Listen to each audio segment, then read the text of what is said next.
Ես նախորդ անգամ ձեզ նշել էի, որ կան եպիսկոպոսներ, ովքեր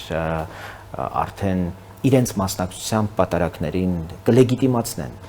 ըստ էության նաև փոփոխությունների անհրաժեշտությունը։ Գերագույն հոգևոր խորհուրդը եւ տեղի ունեց, որտեղի սկսվել էր նոյեմբերի 4-ին, մեկ շաբաթ ձգվեց,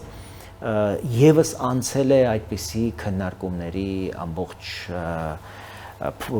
մթնոլորտում եւ առաջ է բերել մոտ 15 համախոհ եպիսկոպոսների, ովքեր առաջիկայում ավելի փոքր կազմով հույս ունեմ հանդիպման կարժանանան վարչապետի հետ եւ գործողությունների, քայլերի, բարեփոխումների պլան կմշակվի եւ կհաստատվի այսպես նաեւ ժամանակացույց վեհապարին հանգստի ուղարկելու եւ օրինակ որոշ եպիսկոպոսների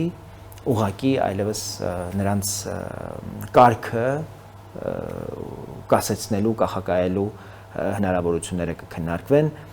Հույս ունեմ, որ դա կլինի առավելապես եկեղեցական միջավայրի քննարկման հարց, եկեղեցական օրակարգի հարց եւ այս հարցում կարծում եմ, որ